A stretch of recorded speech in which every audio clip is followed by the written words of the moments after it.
Compass Mining is your trusted partner in Bitcoin mining. Whether you're investing in one machine or thousands, our customizable solutions are tailored to meet your needs. We are your experts in Bitcoin mining, offering a platform where individuals and businesses can purchase hardware, host machines, and access a range of ancillary Bitcoin mining services. We also specialize in large-scale site development and data center operations. Discover more at compassmining.io and see how we can power your success today.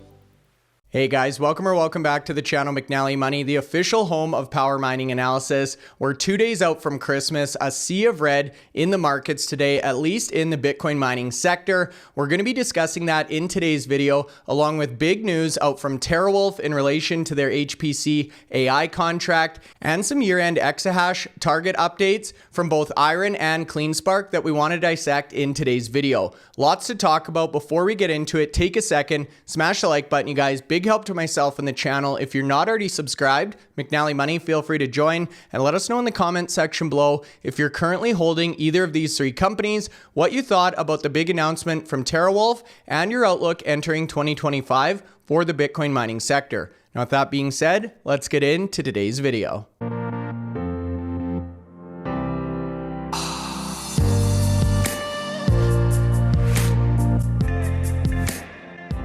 Okay, guys, so that's right. Monday morning, 2 days before Christmas here, Anthony. Apparently, Santa didn't get the memo about the Christmas rally here. Sea of red in the Bitcoin mining stocks. A few of them are starting to recover slightly, but overall, a pretty dismal start for the Bitcoin mining sector. Yeah, it's been a bumpy few days now, and Bitcoin prices, having achieved $108,000, the all-time high, and many all-time highs to get to that. We've seen it pull back a little bit. Again, I'm not overly concerned. There's a variety of reasons why this has happened. We've highlighted them on previous podcasts. Mining stocks, Bitcoin price down a few percent today, but the mining stocks, are down a little bit more than that. They're a little bit more volatile than the Bitcoin price. What we have seen today is those, when the Bitcoin price is down, we see the likes of Core Scientific hold very well, because we know the majority of the revenues that have come through in 2025 onwards are going to be related to high performance computing. So that stock doesn't seem to get hit anywhere near as other stocks there. And I mean, today the biggest stock that's down today is TeraWulf, and we'll come on to TeraWulf shortly with the news that they've released today. But Core Scientific, if you look at Argo's in the green as well. Argo Blockchain's in the green, but to be honest with you, Argo Blockchain, the share price is down something like about 96%. So I don't really focus too much on any green days for Argo. It's it needs to go up 700 or 800% to get back to where shareholders like it to be. But Core Scientific just hovering just under 0.46 down today, so not really taking a big hit at all. And bear in mind that stock price was around about the $3 mark earlier in the year, so it's currently over $14. So shareholders in Core Scientific is probably the best performing stock in 2024 from the mining sector. Don't have a year to date because they were in Chapter 11 until the 23rd of January. So as of the 23rd of January, that stock price of about 400%. So but we've seen some of these other shares now have pulled back considerably, and there won't be many shares in positive territory since the start of the year. That's the thing with the Bitcoin mining sector. And we've said before, you have an opportunity to sell when at given points. I'm not waiting for a stock price to rise 500% before I think about selling any of the stock. I've been selling all through the year. Probably had about 30, 40 sell trades this year, and took profits in all bar one of them. And the other one was just it was such a small amount. It was just moving money from a loss-making stock to put it back into one that was going to do better. So pretty much most of my trades this year have all been in profitable territory. Buying at the right time as well, when stock prices are like they are today. You can see some growth in there, and but yeah, this is Bitcoin as Bitcoin. It's we've had a really good run. We're still about 40% up over the last 3 months in terms of the rally in 3 months there. Yes, we're about where we were a month ago. We're not seeing, the continue there, but we know in days this turnaround can happen and it can, get through 108, 110, 120 without a blink of an eye. But what's your thoughts, Bryce? The only thing I would add to that, Anthony, we've also got some profit taking for year end here and tax Yeah. loss selling. So there are a lot of people maybe in situations where they're underwater on some of these miners. They want to take the tax benefit there and may see some rebuying in the new year. But very astute observations, Anthony. We've seen many of these companies run exponentially throughout the year, but you're right, they all peak at different points throughout the year. I can remember CleanSpark. We're going to come on to some news from them. IREN's had a tremendous run. These are great companies to watch and to hold, you guys, but you need to be equally aware of when to start taking profits. We've talked about the volatility. We've talked about the importance of profit taking and how we're positioning ourselves in our own accounts in the Patreon membership there as well. So, Anthony, a little bit of pressure on Bitcoin, a little bit of pressure on the miners. We like to say it's always darkest before dawn. Right when you're starting to give up hope, it seems we get a ray or a green candle there on the board. So, as you say, a great day to be buying. And if you do have some spare cash on the sidelines, you're still a bull on Bitcoin, you still think the adoption's coming next year, maybe a great opportunity to top up those positions. Now, despite the red we're seeing on the board, Anthony, there have been some big developments at a macro level and a company level for these miners. The first one we want to talk about today is TeraWulf. So it's been widely expected, anticipated that we would get some sort of an HPC AI announcement before year end. They've delivered on that, coming out with a big announcement today, signing a deal with Core 42, a subsidiary of G42, which we'll talk about in a second here, inking a deal for 70 megawatts at their Lake Mariner facility. Yeah, and this is what we expect. This is exactly what we expected. I mean, I don't know whether some shareholders are expecting more than 70 megawatts, but we've been very clear in the podcast that we've had Patrick Fleury on, we've had Paul Prager on, we've had Nazar on, we've had most of the team's been on the podcast this year, and 70 megawatts is exactly what the team was saying through this particular cycle. So yes, delivering 70 megawatts of turnkey data center infrastructure to host Core 42 development. And this is at the Lake Mariner site, where they also do self-mining. So they've only got the one site at the moment, but they've got such an abundance of megawatts there that they've allocated this 70 megawatts at the moment to this HPC investment. And the infrastructure will be released for production in phases between Q1 and Q3 2025. So we're looking in the first 9 months of next year. So obviously a lot of preparation being done behind the scenes before this announcement.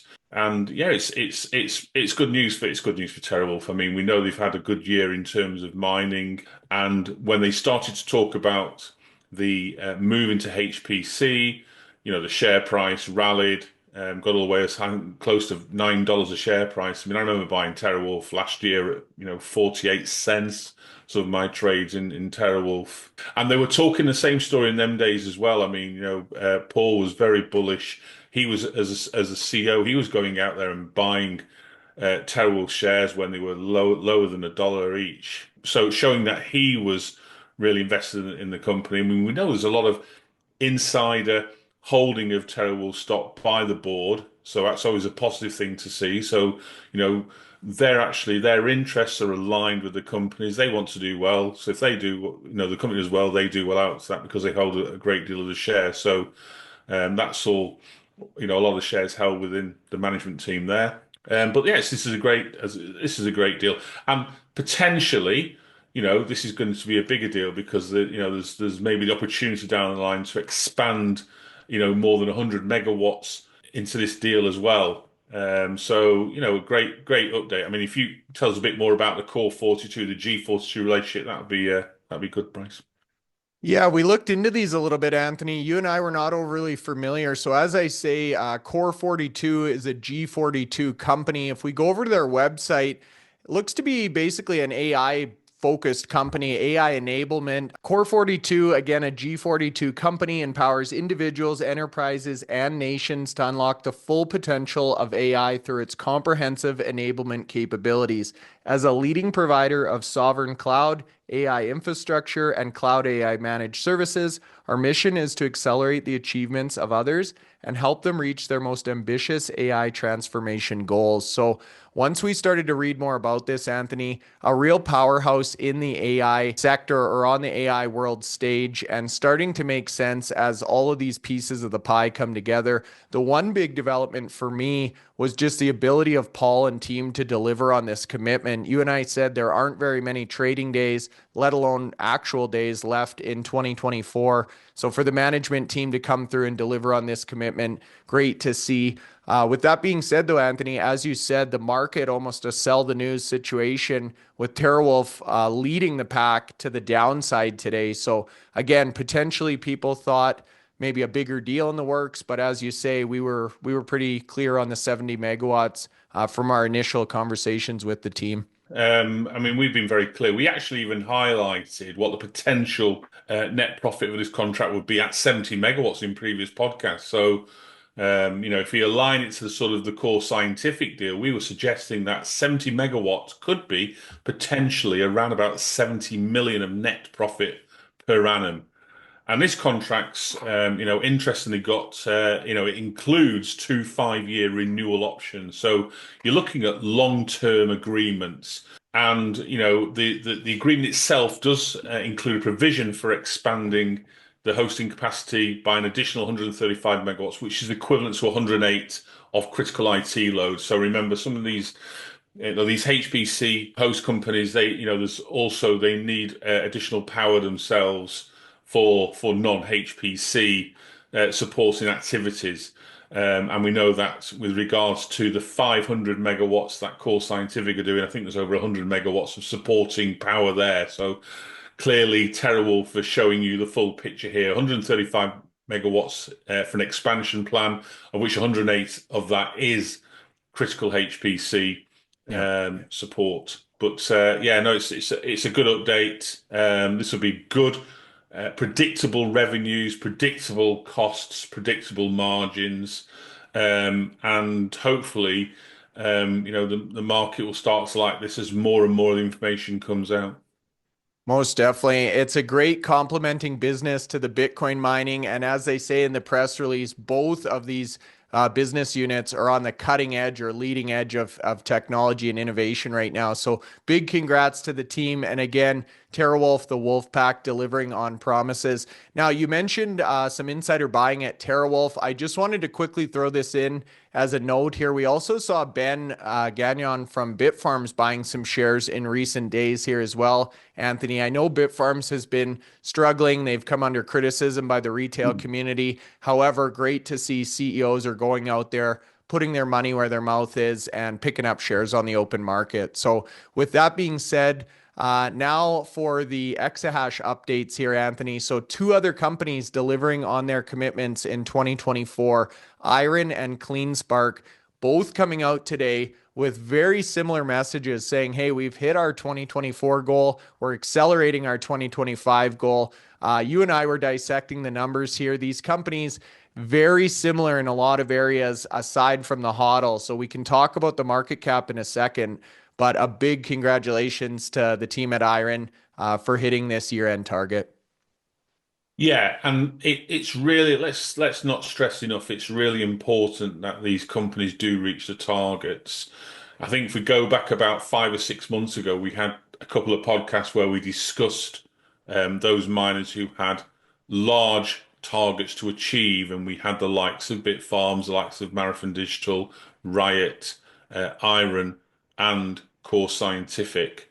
And we were sort of like, we were thinking IREN and Riot pretty much a done deal because having that one site growth facility, you can just bring on more people onto one site and get it done. And effectively both, well, we know IREN today have done that and Riot are well on the way to doing theirs by the end of the year as well. We had Jason on the podcast last week reiterating that they'll get to 34.9. We did sort of have some, maybe doubts with regards to Bitfarms in terms of the fact that they are not on one site, they're in, 11, 12 different locations in different continents.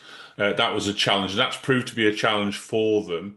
They achieved their mid-year target only at the end of November when they announced they'd gone over 12 exahash. So they've had a bit of from a market position, they've had a bit of a torrid time the last 4 or 5 months. But, 2025 is arriving in a week's time, and Ben obviously seems a lot of potential there. You just highlighted the fact that he's bought shares in the company. That was good to see.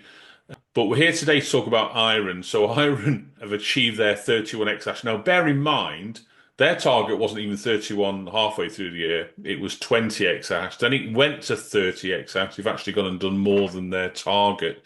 This is a company that started the year at just over 6, I think it was 6.2 exahash. So they've had a phenomenal year. The highest percentage growth of any of the mining companies in North America. And, hats off to them. I mean, they started that facility at Childress with just 20 megawatts at the start of the year, and now they've got 350 megawatts. So effectively expanding, 17-fold at the size of the initial facility that they had there. So it's a great result to achieve today. On another point, they have got the lowest efficiency of all the mining companies, so they've got the most efficient fleet. It's 15 joules a terahash.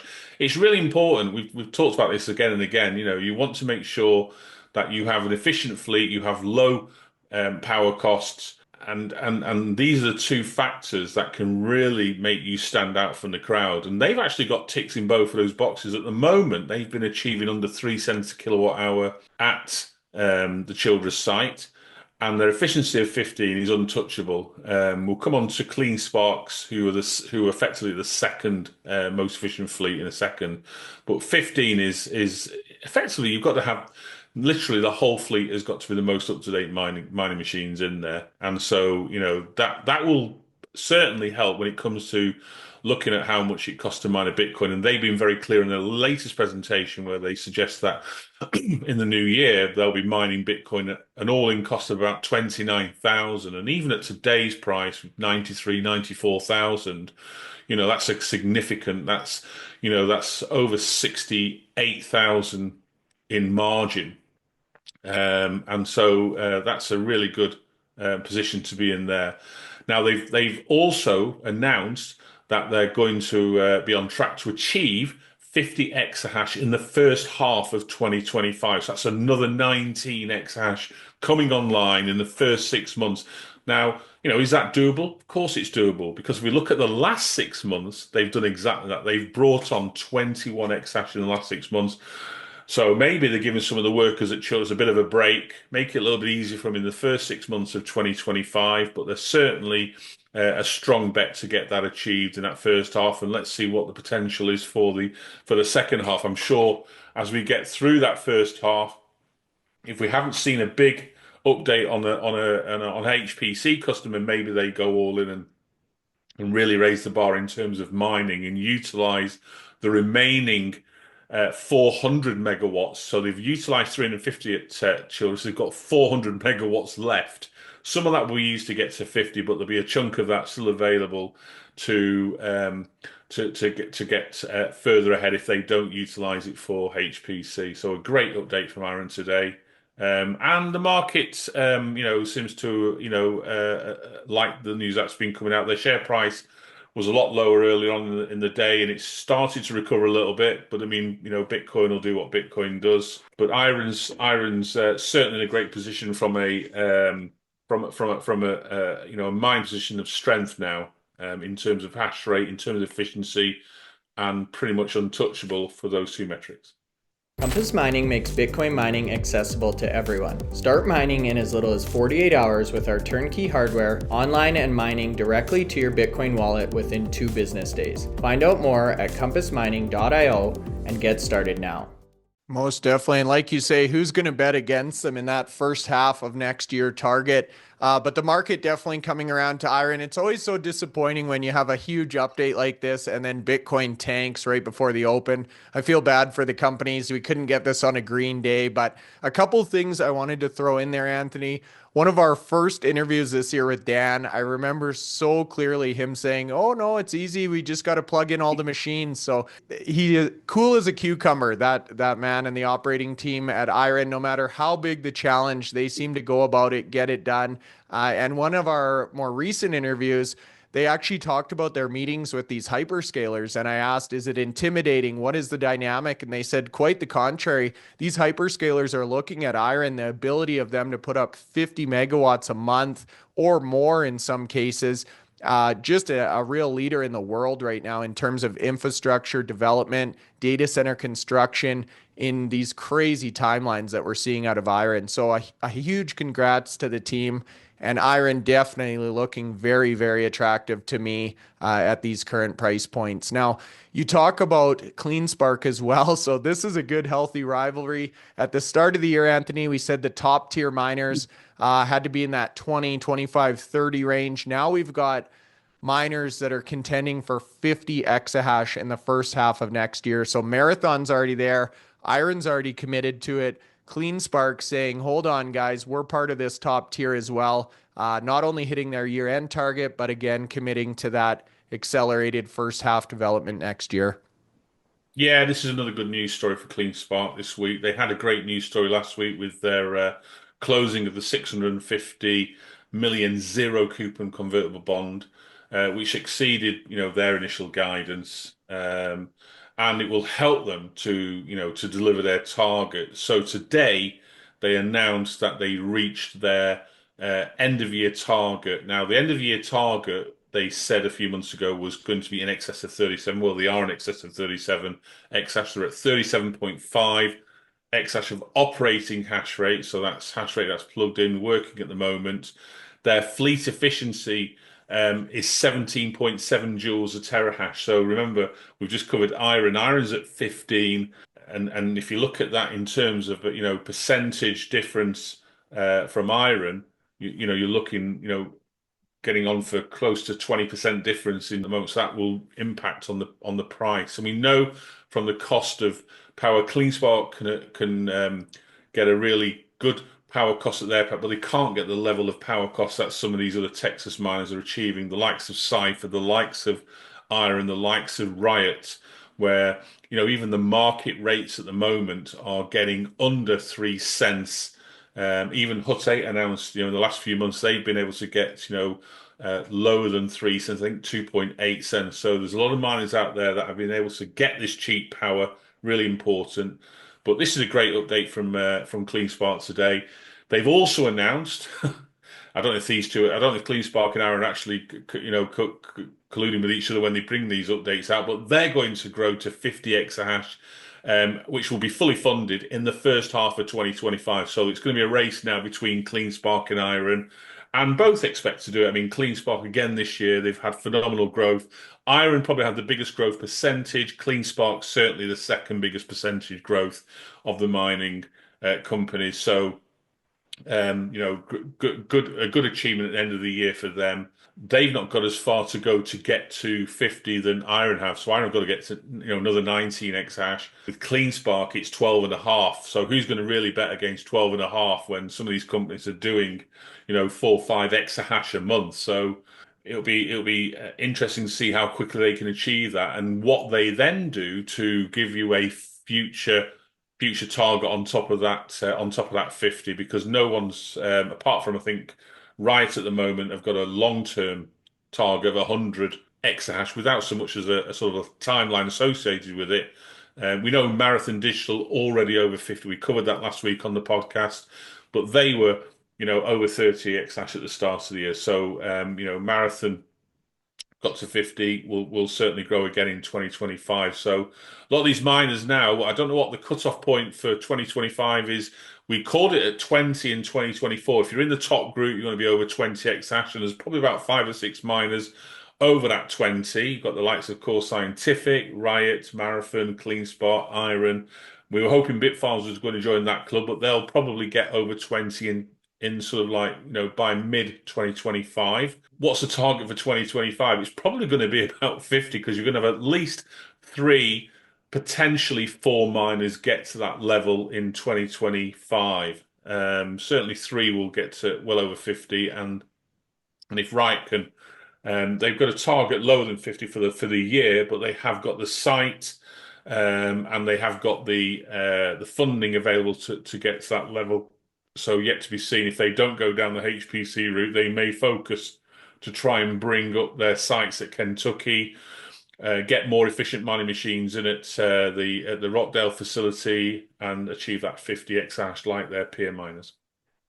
Yeah, it's interesting you bring up the timing here, Anthony, because you're right. Once we get into the first half of next year, traditionally that's kind of where the cycle would have peaked in the Bitcoin 4-year cycle. So it will be a real decision point or an apex here for these companies as they decide, do we invest more money into Bitcoin infrastructure, potentially going into a bear cycle, or do we now focus with our remaining megawatts on AI HPC? So next year should be definitely one to watch. The other thing you mentioned, the concentration of miners in Texas. So we've heard from a number of miner CEOs, Anthony, that Texas as a state is bringing on a lot of power generation capacity. We've got the Trump administration coming in. He's very pro energy. So it's going to be interesting to see how that market continues to evolve. I would expect the rates on power continue to go down further in Texas, making the margins even better for those miners operating there. Now, only a couple days left before the holiday break here, Anthony. So I'll give you a chance to wrap up on the miners, and then we can talk about Miner Madness 2.0.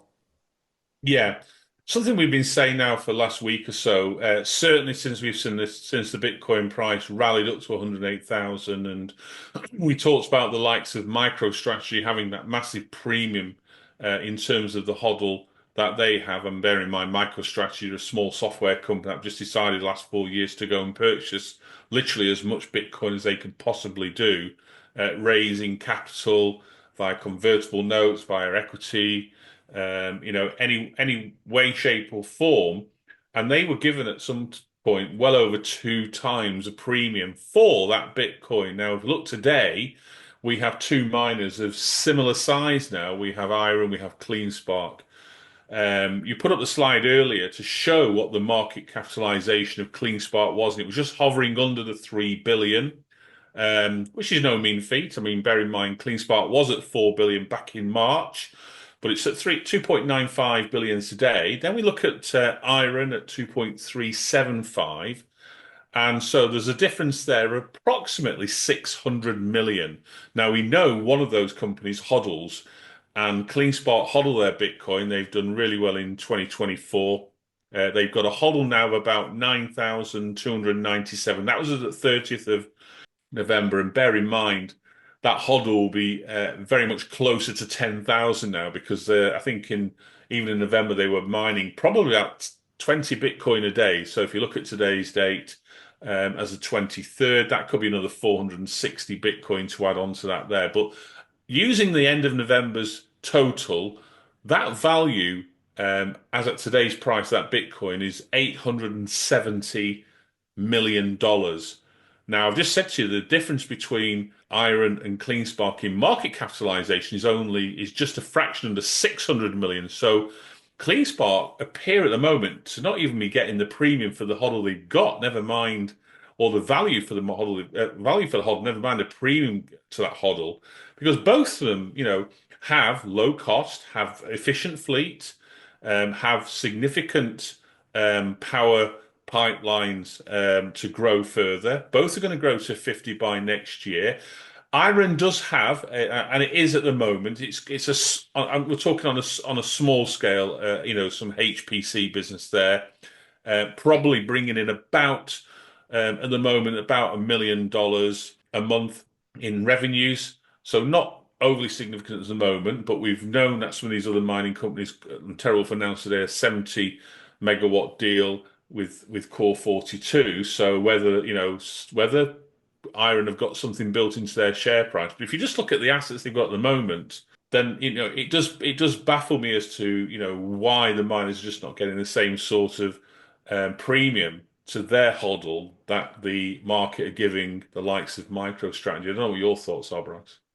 Well, it's a good point you bring up. And honestly, I go back to our conversation with Paul Prager and Dan, and they were adamant that the HODL doesn't make sense. If people want Bitcoin exposure, they should buy an ETF. So perhaps that's accurate, Anthony, and people are just not rewarding these companies for holding Bitcoin. I do think that may shift here as Bitcoin becomes harder and harder to acquire.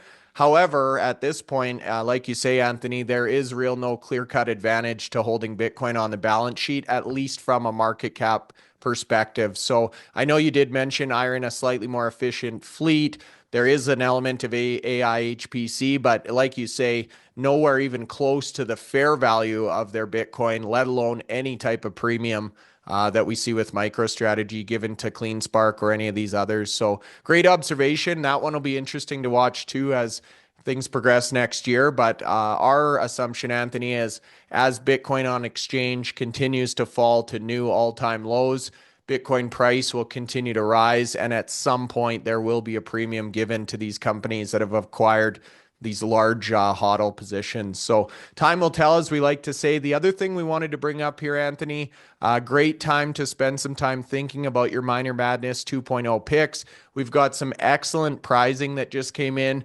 Ben and Bitfarms delivered on another promise. They've given us actual M31S machines from one of their facilities. These were real Bitcoin mining machines that were in action at Bitfarms. They've sent them our direction, in addition to a plethora of other swag here, Anthony. I've really taken over my entire basement with this stuff, but we've got some pictures here for you guys.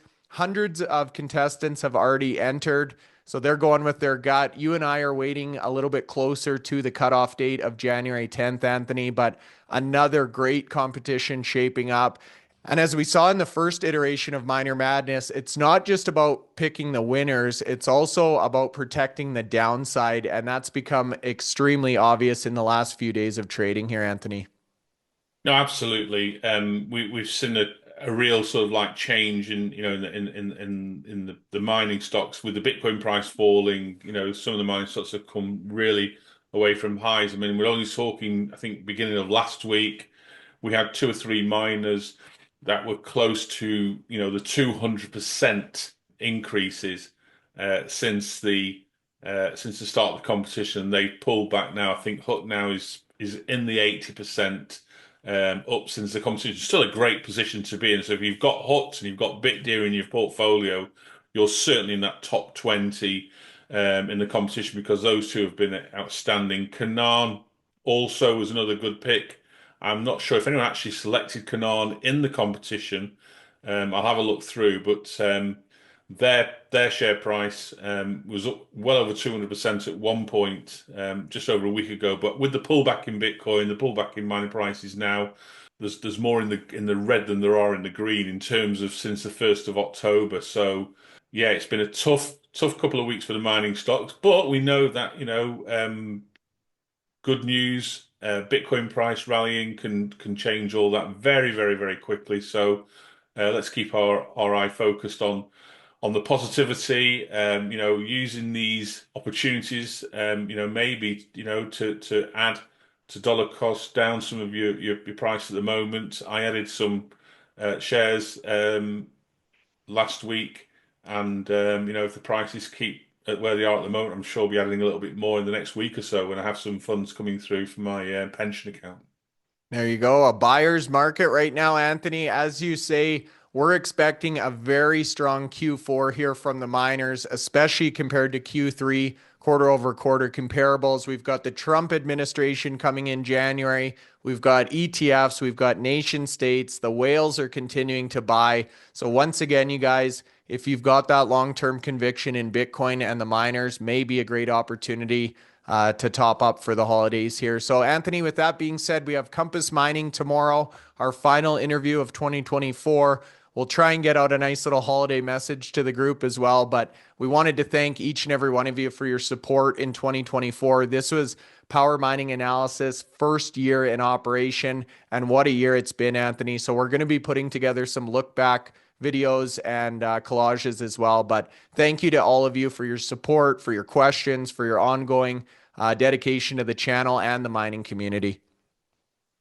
Yeah, no, thanks, Bryce. It's been a great year. Gone from strength to strength, and the competition was a nice icing on the cake in terms of it getting people involved and interested, and it's caught the attention. I mean, if you look at the traffic for the website and we can narrow it down to page by page on the website.